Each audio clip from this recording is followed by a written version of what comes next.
Greetings, listeners, domestic, international, and extraterrestrial. I'm Dave Reed. And I'm Kristen Riley, and this is The Cast Files. I am a nerd who has somehow never remembered to say that line on time. Or seen The X-Files. And I watched it when it originally aired. The Cast Files is a podcast where we watch and record. I could never find it. Discuss? You can't. Where we watch and discuss every episode of The X-Files, spoiler-free. Season 2, we are falling apart here. It's fine. Today we are talking about Season 2, Episode 4, Sleepless. It originally aired October 7, 1994. It was written by Howard Gordon without Alex Genza. Yes, I have a little bit of trivia. Okay. This is Howard Gordon's first solo writing effort for the series. Gordon was inspired to write the episode following a 2-week bout of insomnia. Oh, that makes a lot of sense. Yep. I like it. And directed by Rob Bowman, his second. Do you remember what his first was? No. Genderbender. I was gonna say Genderbender, but I didn't remember. That's interesting because I have another reference about Genderbender later in the episode. Yay. Oh, well, I'm going to reference that he also directed Airborne, the rock and rollerblade movie, starring Shane McDermott and Seth Green, because that movie is awesome. I love Seth Green. It's a young Jack Black in there as well. All right. Anything else? That's all of the credits. You got it. Okay. I skipped the cast, and for good reason. Yeah, let's get there when we get there, because it's exciting. Yes, and we're there really soon. Yeah, so that too. I just didn't bother. Okay, so IMDb says of this episode, Mulder is on the manhunt for a Vietnam veteran who can project his consciousness into other people's minds to kill them. Mulder and Agent Krychek try to uncover the conspiracy behind the killer's powers. They're giving Krychek a little too much credit here. They really are, and I mean, okay. I read that after I watched it, which I was happy about, because I just went in and I was just like, alright, let's do this, and then I was immediately in. So, let's get immediately in. Immediately in? Yes. I was going to start doing the recap, but that's not my job. You can add. Yeah, because I have a note for, frame 1. So, scene 1 is New York City, New York at 11:23 p.m. Oh yeah? We got a bottom third? Yep. Dr. Saul Grissom sits and watches his television. He hears rumbling outside his door, opens it, and there is fire. He yells, because, fire. Fire. And calls 911. It's not looking good for him as the fire spreads like that dude from Fire set this off. Yep. That was my first thought as well. Okay. I was like, oh, that guy's back. Yeah, that's what it seemed like. We hear alarms and see people evacuating through the stairwell as the firefighters in full regalia rush up the stairs. No, first we see him try to fight the fire. Oh, yeah. He gets into his closet, which is a bad place. Top shelf in the closet. Bad place to keep your fire extinguisher, especially if you're going to keep it right next to your fire exacerbator, which seems to be what he accidentally grabbed. Because when he shoots the fire with it, it just gets worse. Where's our fire extinguisher? Outside. Yeah. On a pole. Right. But our fire exacerbator is in the closet. Okay. I know exactly where that's at all times. Just in case. Yes. All right. So, yes, he does try to put out the fire with his fire exacerbator, but it doesn't work. And as we are watching people run down the stairs, oh shit, it's Tony Todd! Tony Todd! Ooh, this is such an exciting guest star. It's as exciting as Brad Dourif, probably. Yes. I'm immediately, this is going to be a good episode. I saw the back of him and went, is that Tony Todd? It took me a little longer. He had to turn around so I could see his face. And when he turned around, I went, ah! Yes! And I was buckled into my chaos suit because I was ready for this to go. So we are post Candyman, but pre The Rock. Yes. Tony Todd, and he is serving it. He is. He's so good. So good. So good. All right, there's also a revealing mistake in this scene from IMDb. Okay. In the beginning of the episode, when the fire department responds to the 911 emergency, the residents of what is supposed to be an upscale apartment building are shown evacuating using a stairway. However, it's clear from the way that the stairway appears that it's located in a commercial, not a residential building. And I was wondering, is it clear? What do upscale apartment buildings' stairwells look like? Yeah, that seems real nitpicky. I wanted to include it because I didn't notice that. Right. And now... Why would you? What do rich people's stairwells look like? The walls are, I was going to say carpeted, but that's weird. Could be. They're all wood panel. Not wood panel, but like that mahogany. It's just very dark, and you have to wear a smoking jacket in there. Yes. And loafers. Somebody hands you a brandy as you walk in. Okay, I got it. Yeah. I've never been in one, I guess. Yeah, me neither. Wood panel.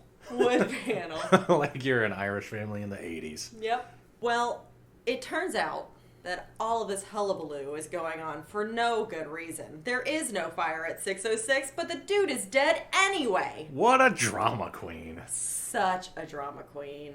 After the opening credits and a commercial break, we deep dive into Tony Todd's IMDb. Which is where we've already discussed this is after Candyman, before The Rock, and also after Platoon. Oh, I've never seen Platoon. And just, man, I spent that whole commercial break looking at his IMDb. But after all of this, when I look back up at the screen, and so do you, in your mind's eye, we are at Mulder's apartment. He arrives home, there's a newspaper at his door with a tape in it. And he's got his t-shirt tucked into his jeans. Oh, does he? Yes. I only noticed his hair throughout. We will get to the hair. Yeah, let's get to the hair. Right now I want to focus on the t-shirt tucked into the jeans.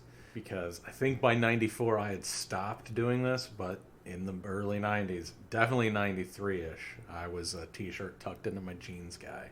And they were like Bugle Boy jeans and hypercolor t-shirts. So I guess that was one outfit I had. You gotta get that... To be specific, because I had one hypercolor shirt.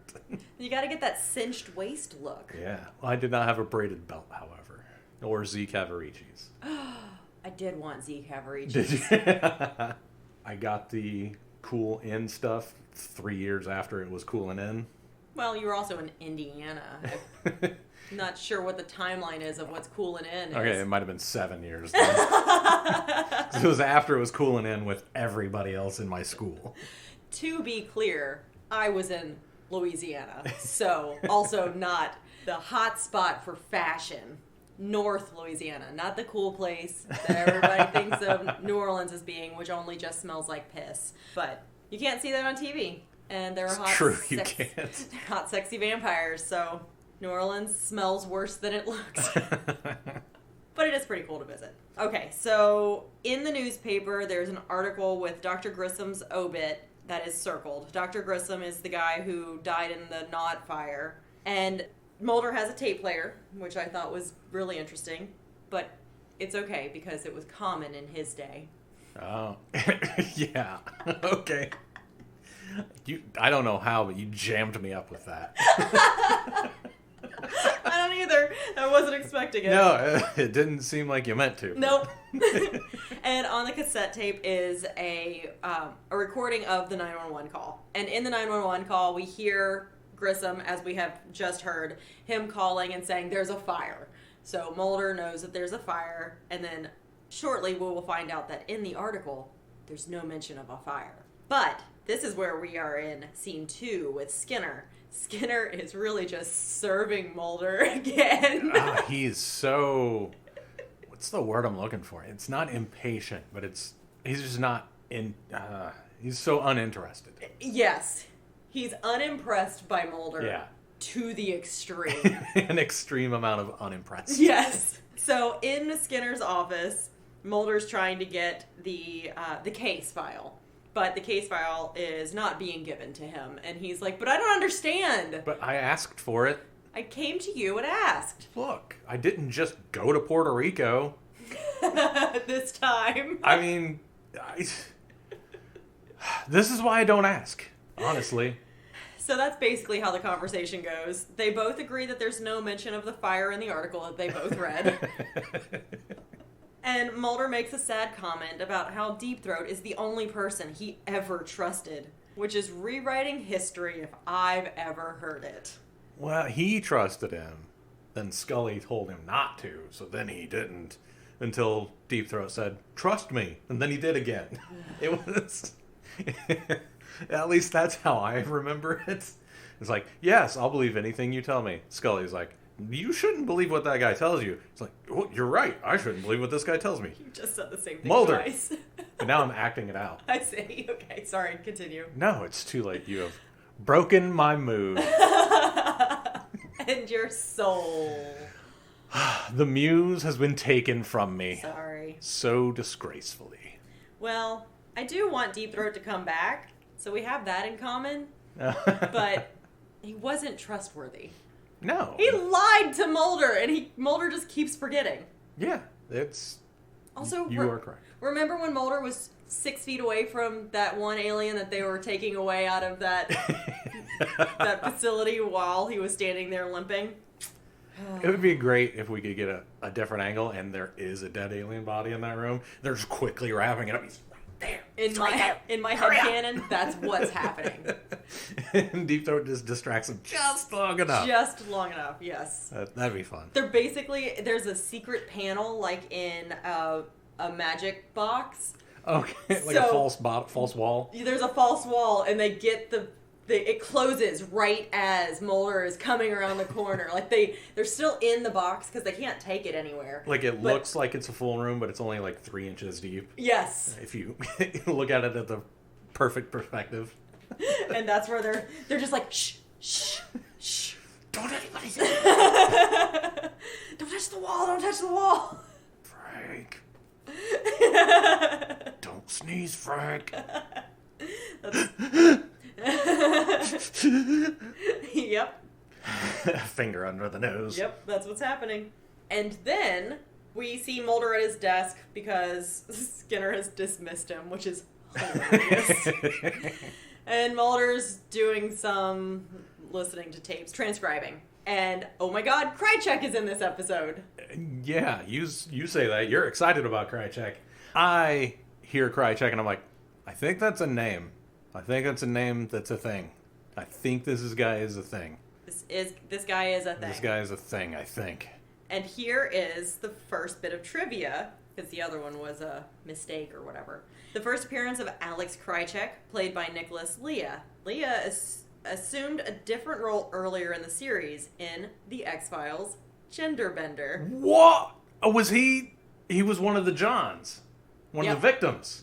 He was the guy in the nightclub on the phone that she was trying to talk to. And he's like, I'm on the phone. But he's in a nightclub. Yeah. Can't you see I'm in a conversation? Yes. So that's where he actually made his first appearance. And now he is here with as Alex Krychek, and forevermore will be. Because he lived through the encounter and was like, oh, you know how it is when you're trying to pull. Oh, or gross. whatever he said. Whatever he said was real gross. I can't remember exactly what it was. Yeah. Either way, he... Used to be so easy, you could just tell. Yeah. Yeah. Something like that. Which is... What? Yeah. But now he's Krychek, and he and Mulder are partners, kind of. And this is where I insert fanfic chant here. Send me fanfic, please. Oh. So... A little preview of who you're shipping at the end, probably. This is also where I first noticed who had the good hair. It was Krychek with the good hair, and Mulder with the humidity's not doing him any good. Mulder has not yet learned that product is your friend. Yes, correct. And I understand that. It took me a long time to realize that, and now that I've been cutting my own hair for almost 2 years... It's hard. It's hard to find the right product. Well, you're also cutting your own hair, so I think the right product might be in your whole stash of products. The right product might be getting a real haircut. Yes. But now that Krychek and Mulder are talking over this file, Krychek brings the file. This is my case, but I don't want it to be. But it's my case. Yes. Oh, and then they banter. They don't even banter. Banter makes it sound like they're having a good back and forth. This is not a good back and forth. Mulder basically sends Krychek off to get the car. Yeah. Like he did... no, it's not quite the same, but it's very similar to what Mulder does to Scully in Deep Throat. Yep. I even wrote in my notes, he should have said sucker. So next we get to see Scully.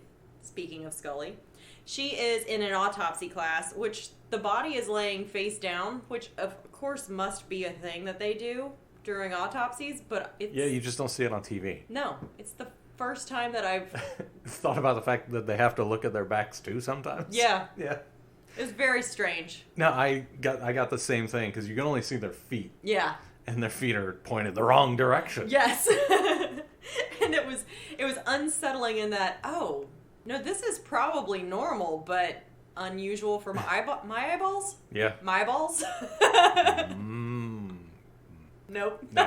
Couldn't get my mouth to say it. Nope. You're getting jammed up a lot. So while performing the autopsy, Scully receives a phone call from Mulder, who states that his name is George Hale.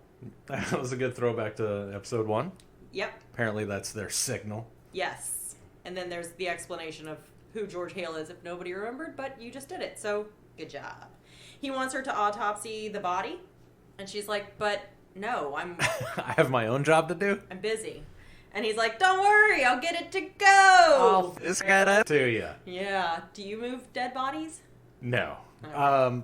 No dead bodies, but I have opened up, when I worked at the airport, I opened up a cooler that had severed heads in it, going to a cryo facility in Atlanta once. So I have seen severed heads, I've never opened, because it's not just a cooler, but there's a Lion's Eye Institute here. Yep. Used to give them boxes all the time that are just full of eyeballs. Just rattling just around. Rattle around in there. Sounds like a maraca. Gross. Okay. Yeah, I don't know what you're going to do with all that. You can get it all out. I'll find a way to say it, because the severed head thing was interesting when I opened it up. I was like, there's just heads in a cooler. Never seen just a severed head. I have. I've seen a dead body washed up on shore. Ooh. And a dead body in the road because of a traffic accident. I've seen that. And a dead body on the side of the road because of a different traffic accident. Saw a car flip over once, and the guy got out. Oh, that's It was good for him. He was like, I don't have insurance. Oh, no! And we were on our way to a concert, so it was like, well, you're not dying. See you later. Deuces, bro.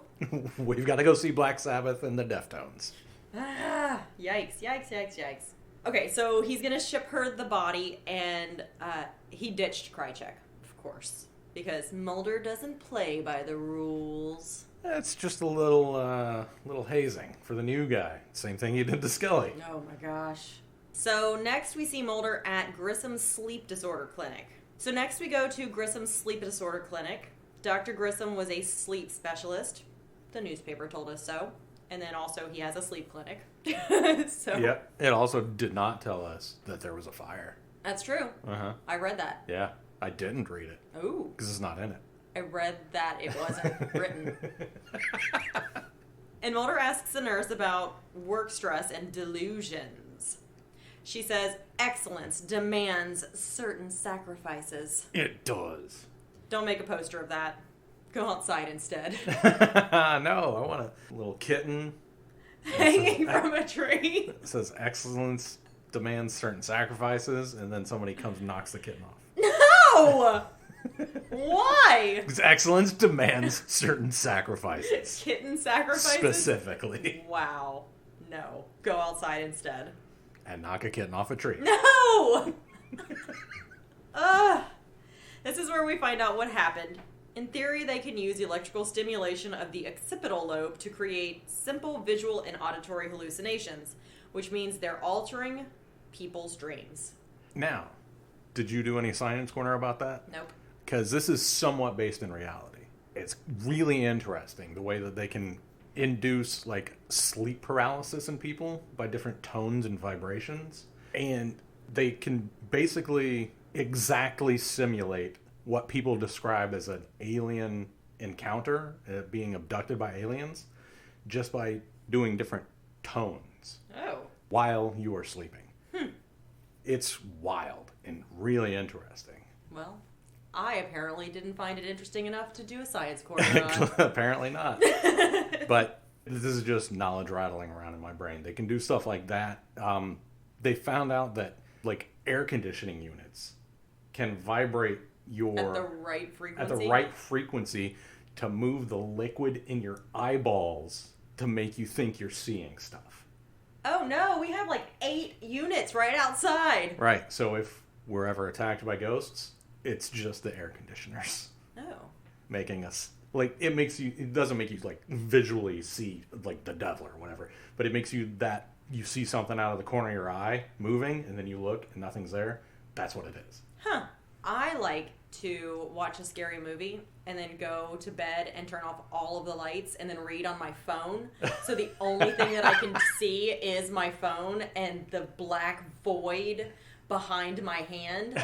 And then I like to imagine that there's something coming in the bedroom door in that black void at me. You like doing that? I do it so often. And so then I quickly turn my phone light around to see. A cat in your face? No, because I know where the cats are. Oh. You have cat sense? I have cat sense. Cat-dar? Yep. So it's never been a cat. It's also never been an opaque entity. I have cat-dar as well, but it's a different kind. It isn't... I know where exactly the cats are. I have, like, gaydar, but for cats. Like, I can just look at a thing and know if it's a cat. Which is what you need when you're knocking kittens out of trees. It definitely comes in handy. Outside the clinic, Krychek walks out of a car toward Mulder, and he says he paid off his cab, which was... Nice of him. I guess. Probably just to get the cab away so that Mulder couldn't jump into it. But he also says that he doesn't appreciate being ditched like someone's bad date. And I'm like, well, you still paid for his cab, so... So that's a good date. And you have better hair. Oh, you're saying Mulder's the bad date. Oh, okay. I get it. I don't think Mulder's a good date. We've heard those phone calls. Apparently he's a pest. Yep. Which is upsetting. Scully calls and tells Mulder to get back ASAP. Yep. That's the end of that scene. But I forgot to mention that Mulder has an attitude. So again, with the bad date, Mulder's the bad date. Well, Mulder's the bad date. And Krychek brings up how everyone at the Academy still talks about him. Oh, yeah. That's super weird. Why does everybody talk about Mulder still? How long ago was he in the Academy? 6 years ago? Hasn't anybody else gone through the Academy who's a weirdo? Apparently not. Although, I gotta say that makes sense. Weirdos don't usually join the FBI. Usually jackbooted thugs join the FBI. Well, why aren't they weirdos? That seems like a weirdo thing. Well, I guess it's weirdo, but they're all the same weirdo. Ah. So it's normal. So then it's, yeah, that makes sense. Well, now the scene flashes to Scully's autopsy bay, and she places a large organ, which is a stomach because it's stomach-shaped. It was clearly a stomach. On the scale. Mulder and Krychek walk in, and Scully snubs Krychek. It's real good. It is so good. She looks at Mulder, makes eye contact, kind of glances over his shoulder and sees Krychek, and then basically turns her whole body away from him. He reaches out to shake her hand, and she just walks right past him. It's real unprofessional. So Mulder's not the only bad date. No. It's so much like meeting your ex's new partner. Yep. That your ex that you're not over, and why did you guys break up? It was probably better, but now you're in that moment of post-breakup where you can only remember that you liked the person and not why you didn't like the person. But now they're showing up with someone else. How dare they try to shake your hand? It's catty. So it's weird. She has autopsied Grissom, and it's weird because he died of secondary but not primary causes of death by fire. It was as if his body believed it was burning. Yeah, it's almost as if that. Which is... exactly what it is. And also, that would be scary. Yeah, that would suck. What if that happened but he didn't see the flames and it just felt like his body was on fire? That would also be scary. That would be scary. I don't think it would be as scary. You think seeing the flames rather than just feeling the flames? Yeah, because I think fire is one of those primal fears. That's true. Yeah, that's just terrifying. I would not want to burn alive. It's like if I felt like I was being bit by spiders but couldn't see the spiders. Way less scary. But then you're just being bitten by invisible spiders. Yeah, but that's way better than a spider I can see. Is it? Yes. All of them? Yes. Covering your whole body? Yes. Like they are right now? We're going to shut this podcast off. You just get up and walk out. Knock the microphone over. Krychek doesn't do well with autopsied corpses at first. He kind of gags or something. He's not even like cut open or anything. Which is weird because isn't he that has his to be, stomach? Yeah. He has to be cut open. All right, I guess the angle we get is a different angle than what he gets. Okay. And also it's TV, so they're not showing us the... This isn't that D&D podcast we listened to where they were throwing around the autopsied corpse at everybody. Yeah. That was insanity. But he does pull it together. He has a moment where he's like, oh, not ready for this, and then he's good. But it's just Krychek over there by himself with the innards of the corpse because Mulder and Scully did not invite him to sit at their table. Nope. And they talk about something, but basically that the guy died, really. And then we flash to a different scene where there's a man watching the Home Shopping Network in a rundown apartment. But he is not watching the Knife Show, and that upsets me. He's He should not. be watching the Knife Show. Are you familiar with the Knife Show? Yes. Okay. This is my blowout. Tom's blowout. You can't order it now. These are limited to only 1,200 in the world. An incredible blade. Well, this is one of our hottest items. What was he watching? Hey, it was rings. It was like a often is. $700 ring. It's often rings. Like, that's way too expensive. $1994? That's like $37,000 That's the kind of ring I want. in real money. That's the kind of ring I'm going to buy myself. $37,000 ring that I can't wear while I'm doing any of the activities that I do on a normal basis. It's definitely going to have to be one that you buy yourself because I can't afford that. Who can? And then we see the scar on his neck. Holy shit, Tony Todd again! Yes! It's been too many scenes without him. He's visiting Henry, who is the man, and the man, Henry, calls him Preacher. Henry doesn't look good. His eyes look raw. He's trying to forget. That's what he says. Oh, damn, this has been going on for 24 years! Because we haven't known that. This is where we get what's happening to them specifically. Yes. And Henry accuses Tony Todd of killing Grissom. Oh, fuck, dead Vietnamese! And they look rough. And this was my first mention in my notes of, oh, did these guys do the My Lai massacre? Oh, we'll bring that up later. Yeah. There's way more to say about it. And, dead Henry. We barely knew ya. Yep. Trivia. Tony Todd plays the role of Cole, who I will not call him throughout any of this because I call him Tony Todd the entire time. And toward the end, I'm like, oh, I wish I was calling him by his character's name. But we'll get there. Who is a Vietnam vet, Cole, not Tony Todd. This isn't the first time he has played a soldier who struggles with guilt over illegal killings during this war. He also played one in Platoon, 1986. Which I've never seen. I think I said that earlier when you did. mentioned. My Vietnam War movie of choice was always Full Metal Jacket. That one gave me nightmares in which I woke up sobbing so hard my pillow was wet. That's awful, and I'm sorry. It's my story connected with that movie. So next we are in the FBI headquarters. Mulder and Krychek look at photos of a murdered man posted on a bulletin board. Do you want to be Krychek or Mulder? Oh, Mulder, yeah. And now for Cast Files Theater. The victim's name was Henry Willig, unemployed and living on disability. Police found no indication of forced entry, of struggle, no abrasions or contusions on the body, and cause of death is being listed as a burst aneurysm. So why did your friend from Homicide call us? Because the medical examiner called him.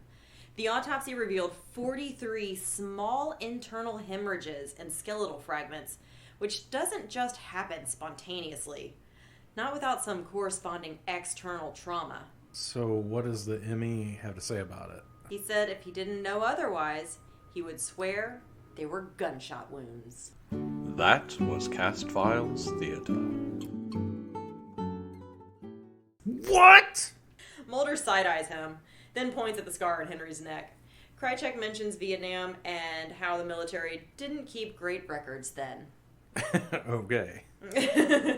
Because apparently on Henry's medical records, his surgery is listed as only having an appendectomy. And so, unless they took his appendix out through his neck... Which is a great joke. I thought it at the exact same time David Duchovny said it. Oh. So it has to be brilliant. Okay. Sure. They look up Paris Island and find a list of people with the last name Cole. Can you tell that I didn't look at the screen for a minute? I think everyone's last name was Cole on that list. There was a lot of Willings, too. There were. Like, way too many Willings. So many Willings. I could see there being a lot of Coles, Me but... too. Willig? I was writing, and then I looked up, and the whole screen was Cole, and I didn't realize they were in a database at first. I thought they were... I was expecting an itinerary or something. Not an itinerary, you know what I mean? Like a passenger list, but for these guys. So next we go to the sleep order clinic. The doctor accuses Tony Todd of disrupting everyone's sleep. Mulder is there, and the doctor is talking to... Oh, I guess Krychek's there too. Everybody's there. We're all at the sleep disorder clinic. Yeah, I have a question for this doctor. How do you know that? How do you know that he's disrupting everybody's sleep? Yeah. Unclear. So does this doctor know that the guy has psychic abilities? Unclear. Otherwise, why on earth would he say that? Unclear. Okay. It's just real weird.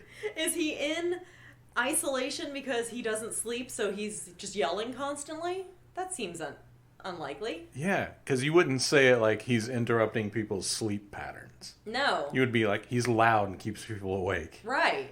Curious. Well, the doctor opens the door after saying that, good luck, Tony Todd's not going to be a lot of help to you. It basically does some obscene hand gesture toward them. I missed that. He didn't. What do you do? Yeah. The hand under the chin thing? It was his whole vibe. Call him Fangu, Bafangu.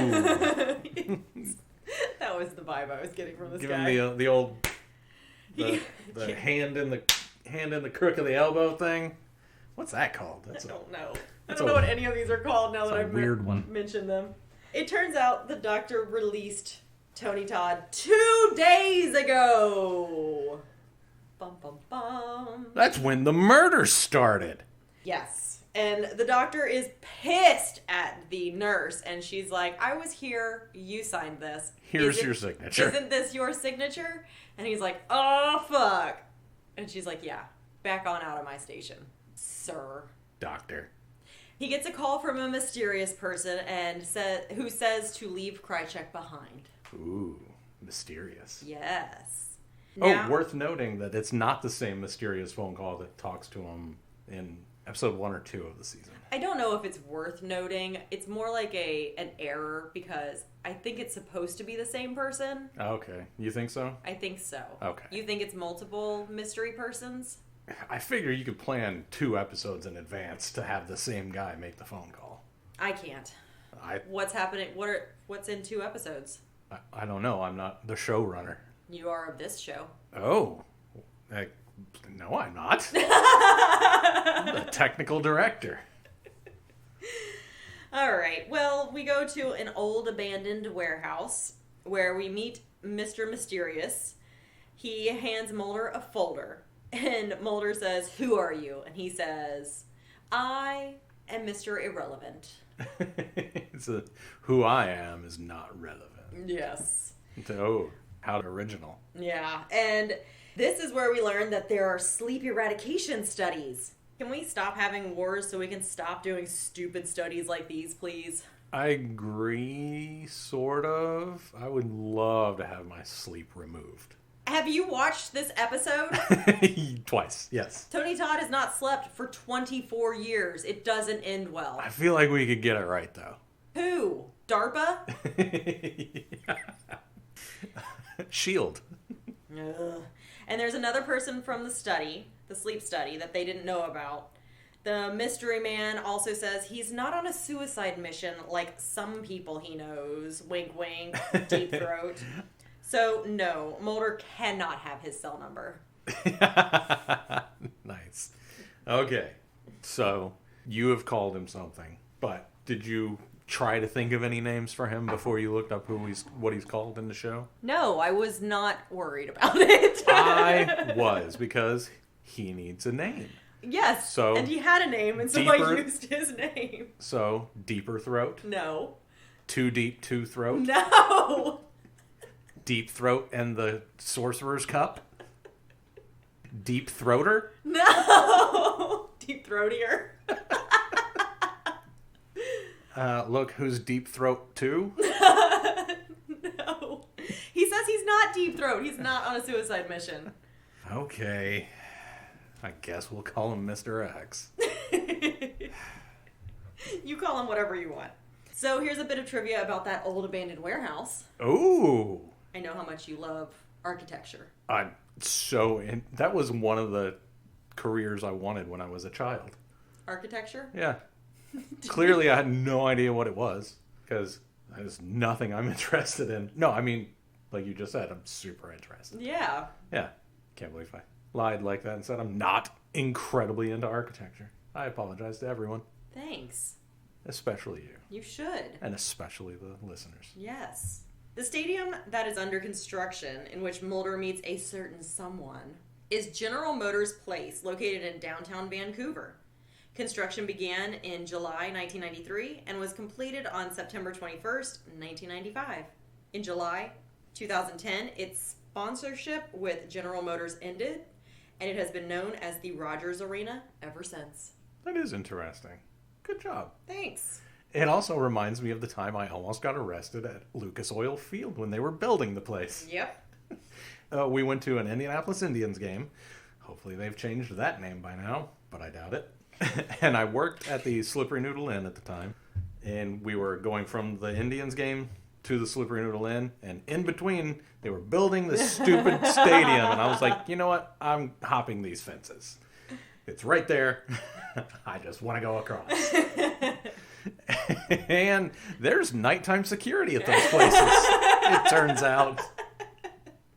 And they don't like it when random people are walking through. You hoodlum. Especially in like 2003? Oh, yeah. Oh, no, you know what? It's probably 09. Or, no, it's probably 06. Whenever they built Lucas Oil Stadium. Somebody can look it up. I can't with my computer. But in a post 9/11 world, no, they don't like it when you just cut through giant construction places. No. Mulder drives up after leaving the construction site, and he picks up Krychek. While he's picking up Krychek, or Krychek's getting in the car, whatever, right in this whole scene, he's putting the envelope that Mr. X gave him under the front seat. Oh, okay. And Krychek asks where he was. Mulder says nothing. Krychek has info on someone matching Tony Todd's description, so off they go. There's a guy that looks just like Candyman. Yep. He's in an apartment building. Let's go. So in the apartment building, we hear gunshots and a baby crying and a woman screaming. By the time Mulder and Krychek get to the scene, the two cops who have already been inside have shot each other, which honestly is the best outcome in this scenario. Best case scenario, exactly. Yeah. We get Field Journal Scully now. Scully says, voiceover Scully, also in the described report, is a highly experimental neurosurgical procedure meant to induce a permanent waking state. The procedure involved cutting out part of the brainstem in the mid-frontal region, which would explain Henry Willig's scar. A similar scar should also be evident on Augustus Cole, who is Tony Todd. For anybody listening to us. Post-op treatment also included a regimen of synthetic supplements to replenish the organic deficits caused by prolonged lack of sleep. This is consistent with the antidepressants Cole/Tony Todd robbed from the pharmacy. Oh, which is how they got the description in the first place. He was robbing a pharmacy. These drugs maintain serotonin levels in the blood, serotonin being the primary substance produced during sleep. While it is theoretically possible that this procedure greatly diminished the subject's need for sleep, I can neither quantify nor substantiate its success without further clinical evidence. So obviously, there's problems with not having sleep. Definitely. Now, did you do a science corner about any of this? I have, yes. Okay. In a bit. All right. Because I have questions about serotonin and DMT specifically. Oh, well, I don't have answers for you. Oh, okay. Well, here's my questions. Is that true that serotonin, we only get serotonin when we sleep? I don't know if it's only or if it's when we get the majority of our serotonin. It's probably a small dose throughout the day because of hormone glands, but maybe it's secreted in heavier doses during the sleepiness. Okay. And did we not know about DMT in 1994? Do you not know? I don't know about DMT right now. I don't know enough about it. That's true. Like where to get it. Right. I have no idea. I have no idea. That's really the only thing I need to know about. After I've got that tackled, then I can, how do I do it? Well, the telephone rings and it's me, Mulder. So a bit of trivia. When Mulder is talking to Scully on the phone, he mentions soldiers walking through mushroom clouds. This is an actual occurrence. Operation Desert Rock from 1951 to 1957 affected civilians and soldiers, both knowingly and unknowingly. What? Excuse me while I clutch my pearls. Please do. The United States government would never do such a thing. So I did some research into Desert Rock, and I have another operation that my grandfather was actually involved in called Operation Ivy. And I did some other research about super soldiers and what kind of experiments governments have been performing on people. Of course, my original results returned how China is doing these super soldier things and how terrible it is. As the Soviet Union tried to DNA manipulate apes and humans. Yeah, so I skipped over those, and I have an article about what the United States has been doing to our soldiers. Nice. Because I want to keep it in the family. Also, I don't believe anything that's said about China or Russia anymore. Right, yeah. No, so I wanted to just keep it all home-based, especially since that's what this is. So, from Wikipedia, Desert Rock was the code name of a series of exercises conducted by the U.S. military in conjunction with atmospheric nuclear tests. They were carried out at the Nevada Proving Grounds between 51 and 57. Their purpose was to train troops and gain knowledge of military maneuvers and operations on the nuclear battlefield. They included observer programs, tactical maneuvers, and damage effects tests. This is so fucking... I didn't know about any of this. This is so fucking wild. All right, can we send in troops right after we nuke a place? Let's find out. Ugh. I think I know the answer. Camp Desert Rock was established in 1951, 1.5 miles south of Camp Mercury. The site was used to billet troops and stage equipment. The camp was discontinued as an army installation in 1964. Good Lord. Yeah. And guess how much the VA is able to help all of these people who are having repercussions if they are still alive. Oh, I think that's a pretty big if. Oh, yeah. Well, they talk about these experiments, and my uncle showed me a participation certificate from my grandfather having been involved in Operation Ivy. So for anybody who is unfamiliar with Operation Ivy, as I was until this last week. Yeah, you said, you asked me if I was familiar with Operation Ivy, and I said, the band? Yeah. So Operation Ivy was the 8th series of American nuclear tests, coming after Tumbler Snapper and before Upshot Knothole, which also could be band names. The 2 explosions were staged in late 1952 at an atoll I don't know how to pronounce in the Pacific Proving Ground in the Marshall Islands. And I legitimately have a picture with my grandfather's name on it. And let me look it up. Let me tell you what it says real quick. Because I know people hate participation trophies and shit. This is next level. Also, I'm not one of those people. Just whatever. Get a trophy, don't get a trophy, I don't care. This says 1952. Greetings to all who see these presents. Know ye. To all who shall see these presents. Presents? Would this be a present? I don't know, but why does it look like it was drawn with a child's crayon? I don't know. It's so weird. Know ye, all soldiers, sailors, airmen, and civilians in the service of the United States of America, we, the undersigned, do hereby certify that my grandfather participated in Operation Ivy, atomic tests at Eniwalk. It's hard to read through there. It's this name.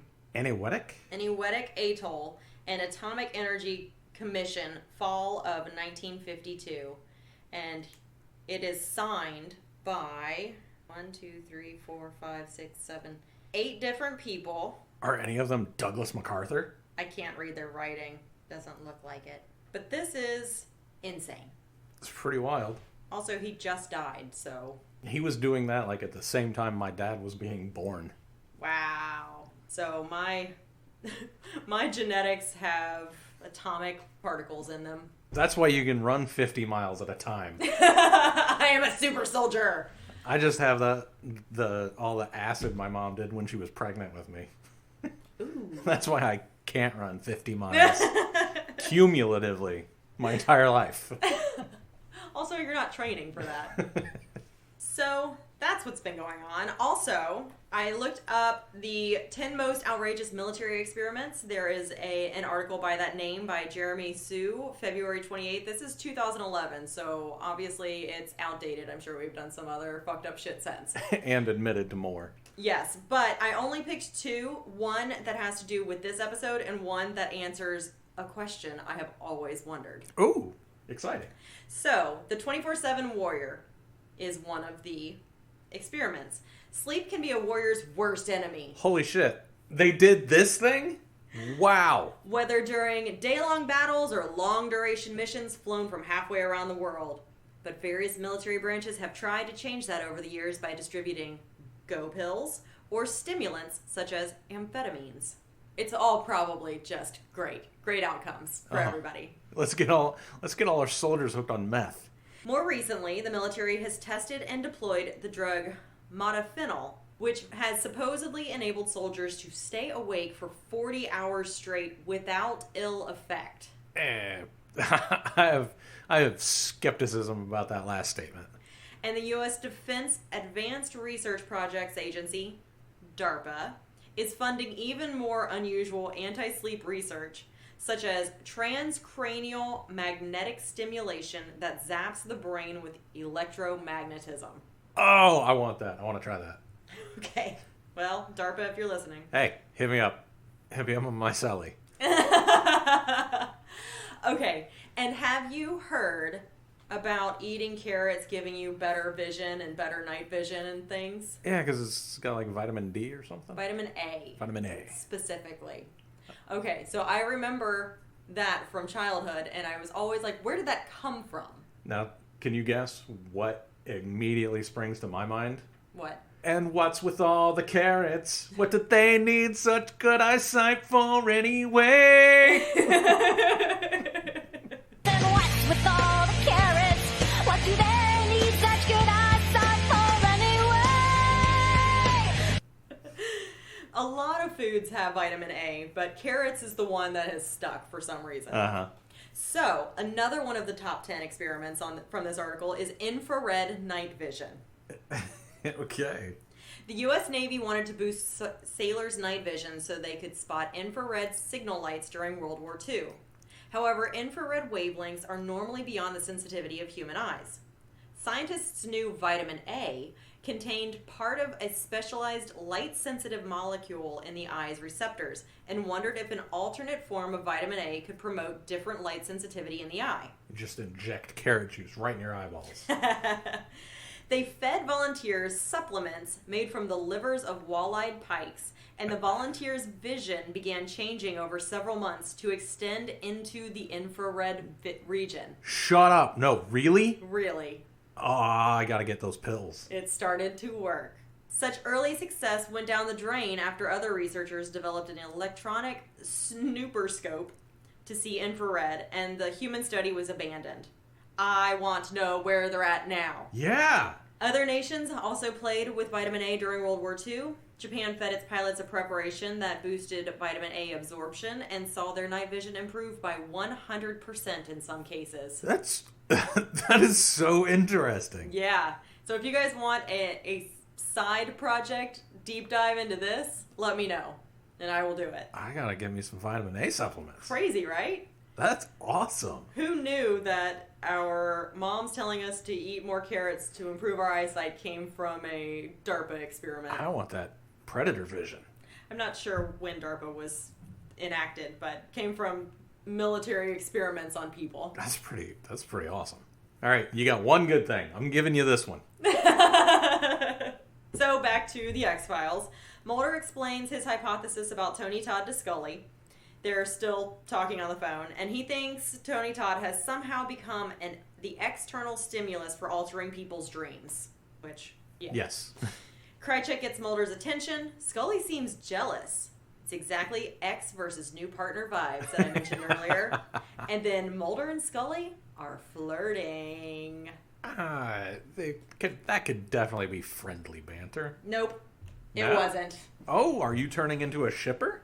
I think there is a romantic triangle happening right now. New versus old partner. But romantic.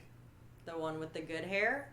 Yeah. I mean, it's the best hair that's been in the show so far. It really is. Yeah. Hope he sticks around with that product.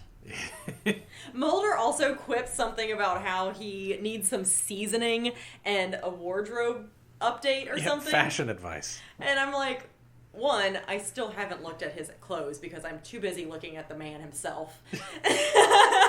Oh. I didn't realize what was going on. I missed that. You're a Krychek fan. I apparently am. After I saw him show up and I was like, ooh, Mulder, you've got some competition. Oh, I didn't pick up on that until just now. And then Mulder has the bad hair the whole time. Oh, and I'm does. like, oh, Mulder. I wonder if that was a choice. That would be great. Whoa, that would be good. Because Scully looked good in this whole episode. She was on point, too. So it was like the two partners fighting over the dullard. What is life? If not two partners fighting over a dullard. So Mulder and Krychek walk into a diner. Mulder says Salvatore Matola, who is the name on the envelope from earlier. We didn't just not mention him until this moment. Matola says, "You gonna shoot me? You gonna kill me?" Which, yikes, man. This man is ready to die.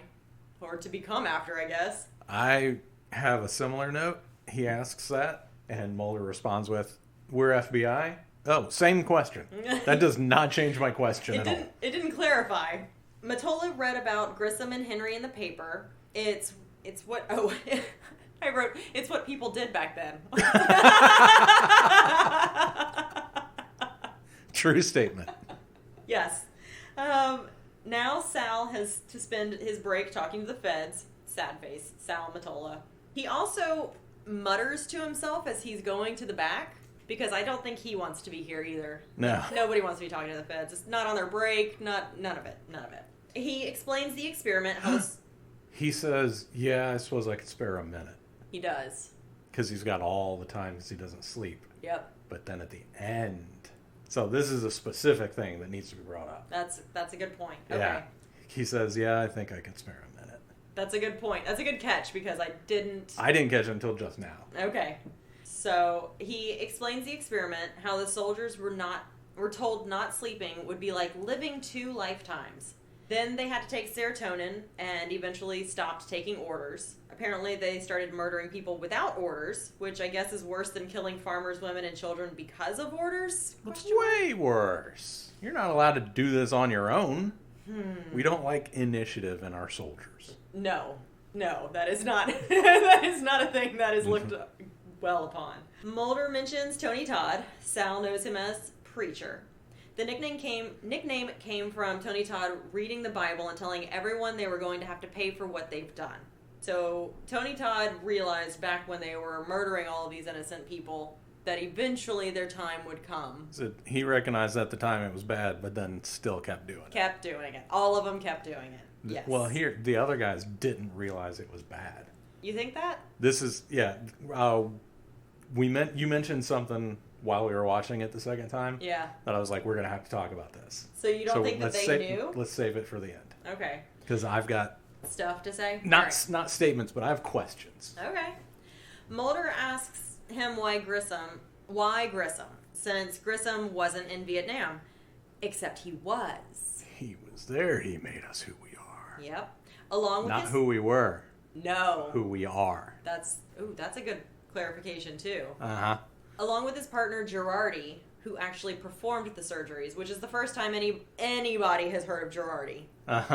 Just bring this guy up out of thin air. Just, we're almost done, and he comes up. So now they're like, who's Girardi? So Mulder and Krychek are stuck in traffic on the Long Island Expressway at rush hour going to see Girardi because they just learned about him. Because they think Tony Todd sees himself as an avenging angel, so of course he would be going after Girardi. Of course. Okay. After committing war crimes and not sleeping for 24 years, it makes sense to me. Seeing yourself as an avenging angel when you're reading the Bible for 24 years solid without any breaks. Probably a lot longer than that, because he was reading it in Vietnam. That's true. Then again, I was going to say, and I doubt you get into it just then in the war zone, and no, it's the exact opposite of that. That is a great time to get into it. That's exactly a great time. Mulder talks about Phu Bai. It was one of the bloodiest massacres of the war. Over 300 children were slaughtered. No U.S. troops were ever charged, and the 24th anniversary was 2 days ago, so the timing makes sense. Well, this is what Salvatore says they were involved in.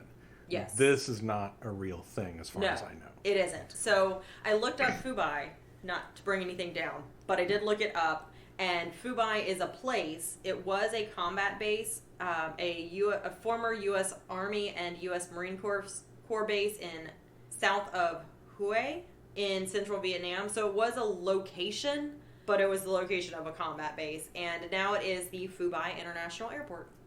But there was nothing about a massacre.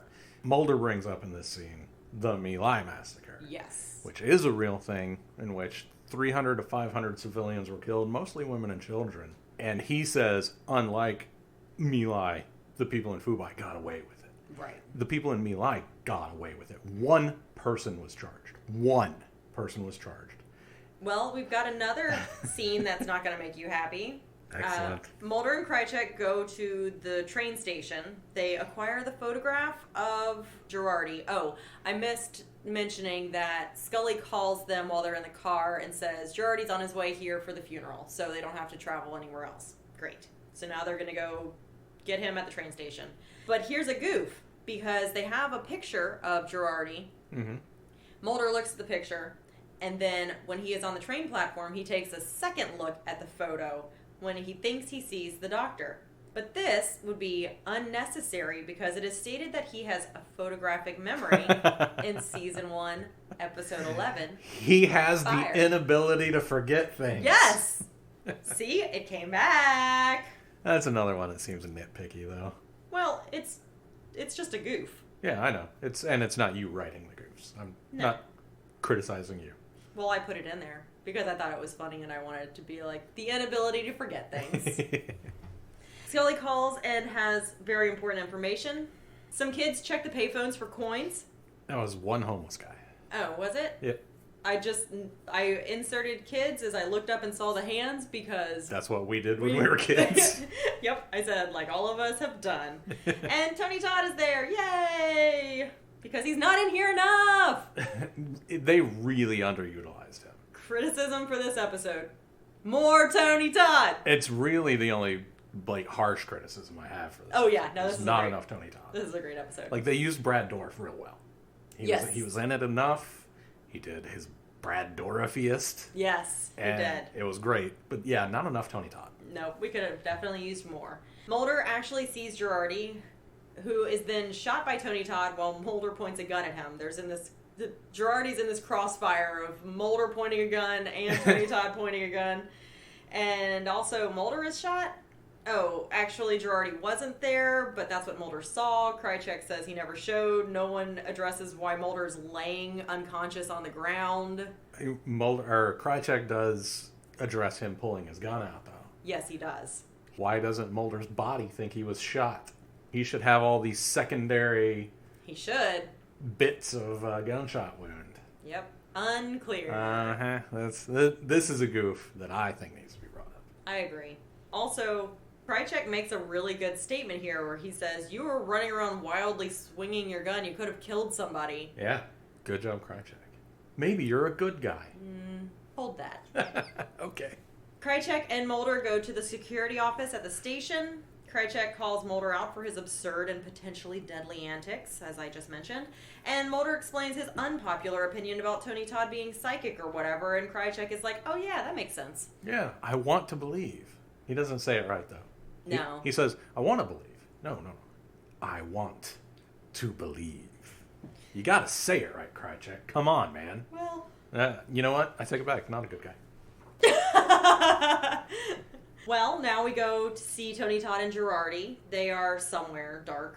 Girardi says he can't be held responsible because he was only following orders, but Tony Todd and company can't complain because they volunteered. It's real good. I don't know if that was intentional. I don't know either, but it makes a statement. It really does. Girardi starts to see the dead Vietnamese that Henry saw before he died. No, he sees the soldiers that he operated on. Oh, is that who it was? Yeah, because what's his name? Willig is the first person that walks past him. Oh! Never mind. Girardi starts to see the dead soldiers that he had operated on. And he's not shot like the dead Vietnamese shot Henry. He is carved up and mutilated. Which is odd. This death is a little weird. Yeah. It's definitely different. And at first, I had a problem with it. And then while we were recording right now, I don't now. I was like, this is so dramatic. The kidnapping and everything. He doesn't do that with anybody else. Mm-mm. He does do drama with the other guys, though. Yes, he does. The fire, I mean, it's not specific to that character. Right. So it's just kind of weird. But the dead Vietnamese killing Willig, that's very specific and very dramatic. It's real good. It is really good. And then the soldiers carving up Girardi is real good. And that's why he had to kidnap him and do it slow. Right. So that it could be done right. And watching it twice, it felt off. Talking about it, no, it's perfect. It's so good. It's so good. So all of this is happening, and back in the security office, we're watching footage, and there's a car and not a car or whatever. Yeah. So whatever it does is it tells Mulder and Krychek where Girardi has been taken, apparently. We hear Girardi scream as Mulder and Krychek arrive where Girardi had been taken. They search the place and find his glasses, then see blood. They find Girardi still alive. Didn't finish the job there, Cole. I have a feeling it's not going to take much longer. Oh, they don't get credit for anything that happens off screen. Oh, that's true. So, Girardi's still alive in my notes. Okay. My book. All right. Well, Mulder finally catches up to Tony Todd, holding his gun on him. He leaves Krychek with Girardi, who's still alive and bleeding out, and says, call 911 or whatever, and then runs off by himself because he hasn't done that enough yet. Yeah, he's got a new partner. He has to ditch his partner a whole lot. A whole lot. So he does. This is the ditching partner section. Again, this is the dangerous ditching partner section, not the getting information. Not the funny ditching partner section. Yes. Some of it's for fun. Some of it puts everybody in danger. Yes. So that's where we're at now. The danger part. Mulder catches up and holds his gun on Tony Todd because, naturally. And Tony Todd says, okay, shoot me. Mulder says that's not what he's there for. Okay. Tony Todd says he's tired, which makes sense to me. Oh, Mulder says, I know. And Tony Todd says, you don't know, man. No. I think I'm going to try to find the clip and put the clip in here. It was really good. Because it's cool. It's so good. It's Tony Todd at his best. He's delivering. Yes. He's so good. Mulder wants his testimony. He says something like, just give me a minute and then you can do whatever. Uh-huh. And he says, I don't think I want to give a minute. Oh! Yes. Ooh! Yes. No, he says it way better than that. He's He does. You'll have to find the clip. I'm going to try to put the clip in here. But Tony Todd says the military took a part of his brain and made him someone else. Mm-hmm. Keep that in mind for our discussion. Okay. Oh no, Krychek is pointing his gun at Tony Todd, wherever Krychek came from, because there's not a response team that quick. Abandoning the bleeding out guy. If they got credit for doing anything off screen, I'd say maybe Krychek finished him off. But they don't get credit for anything that happens off screen. So, no, that's not what happened. He just left the guy there bleeding out. I think that's an interesting take, though. I do too. And I wish they hadn't screwed it up so bad in the host.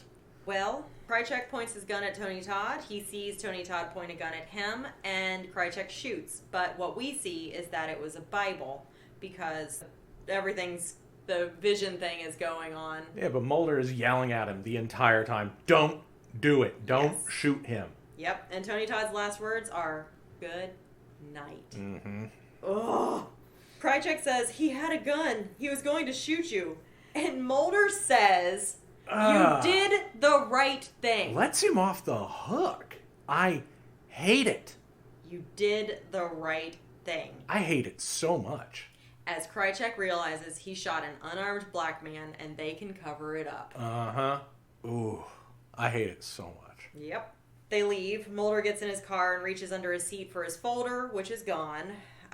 It turns out Scully's copy is gone too. They talk in some ware room. Ware room? Yep. I was going to say warehouse and then decided that, nope, it's not a warehouse. It's a storage room. Foyer, and then on the full moon it turns into a room. Yep. I guess foyer is a room. It's a shed, and then on the full moon it turns into a room. Yep. Good. I'm glad you're catching up. All right. So all of the information is gone, is missing. And now we see Krychek in front of 3 members of a consortium, 2 of which do absolutely nothing. And the third of which smokes a cigarette. That's right. So, cigarette smoking man says, do you know where he got this? Does he? Does he say that? Or does he say, do you know where he got this? And Krychek says, not yet, but he got it. Which means he's either found another source or another source has found him. Sir, if I can recommend something, you'll see that I have outlined several countermeasures. What about Scully? Is that how you're going to say it? Oh, sorry. Well, I didn't know we were doing Cast Files Theater. We are. Oh, what about Scully?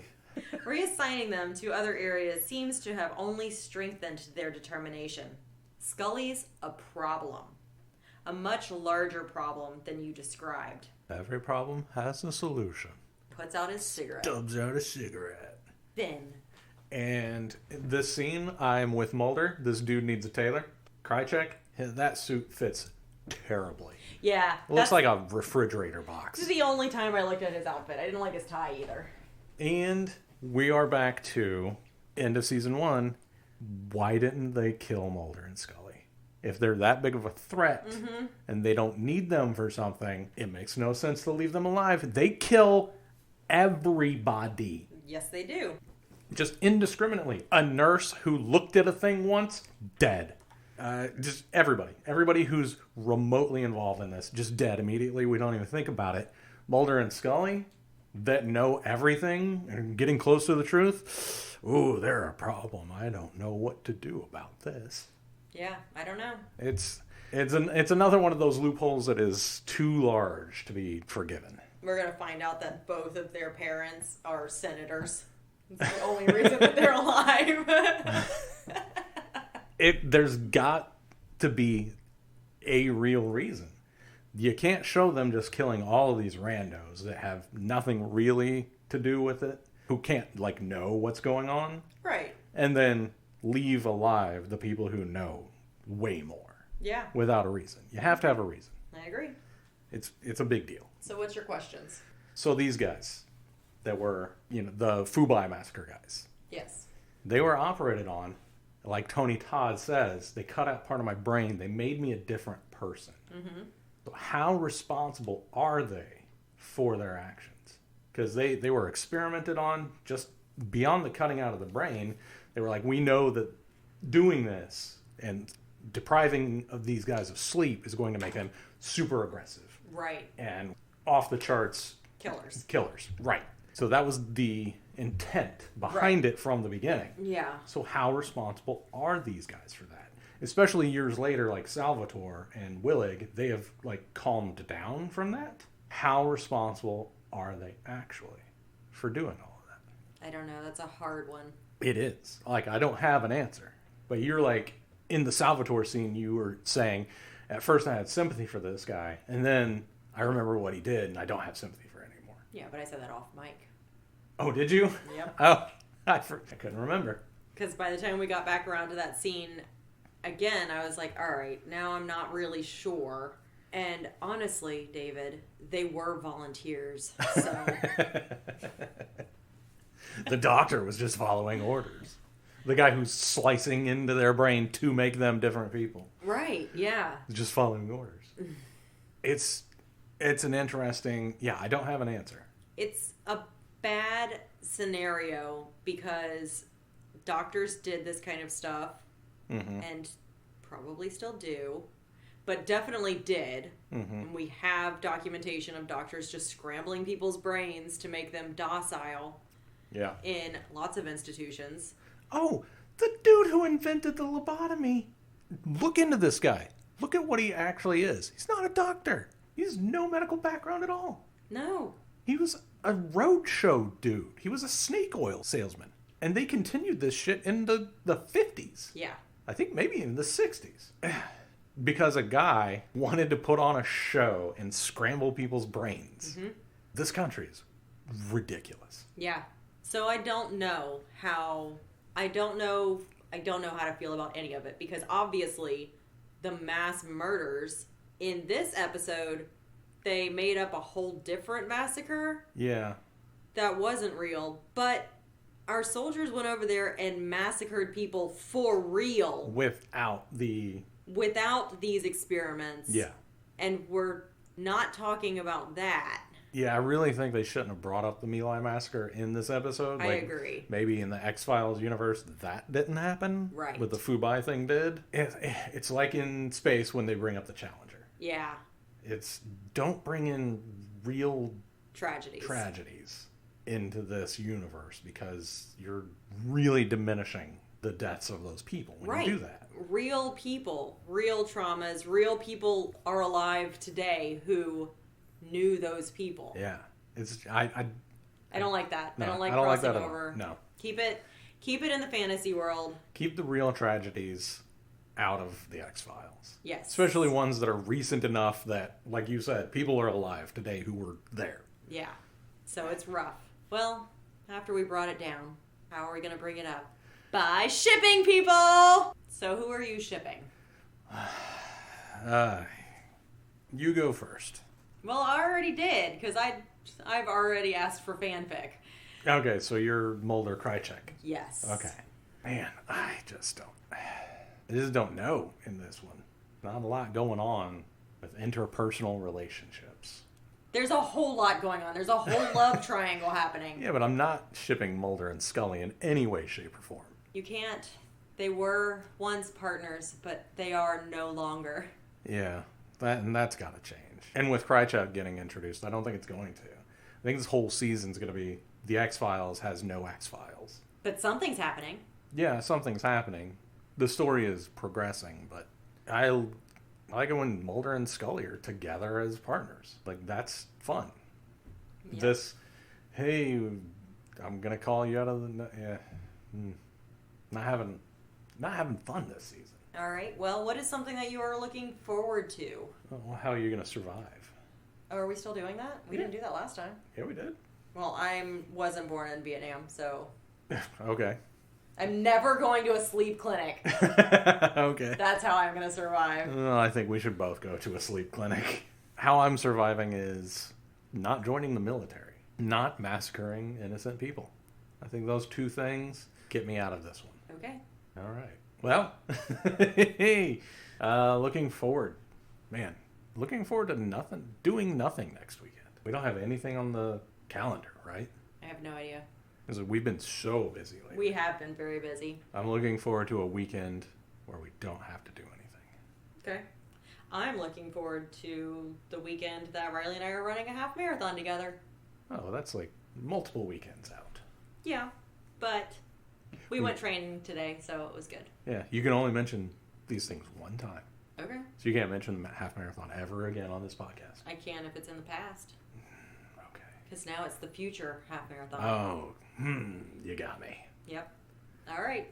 I think we're done. I think, yeah, we did not manage to pull the nose up on this one at the end. Oh, I kept trying, and it was just... Not happening. Nope. Okay, well, here we go into the ocean. Bye!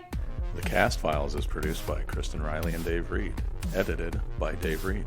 You can find us on Twitter at Cast Files. You can find me on Twitter at Dave Reed. That's DaiveReed. You can email us at thecastfiles. That's the with 2 E's at gmail.com. If you could please go rate and review us on Apple Podcasts, give us 5 stars and tell us that we are doing phenomenal things. Artistic, wonderful things. We are raising the bar on podcasting. We would love you forever for that. We have a TeePublic store. You can go buy t-shirts and stuff there. Music by House 6. Logo by @OokaArt. That's OOKAART.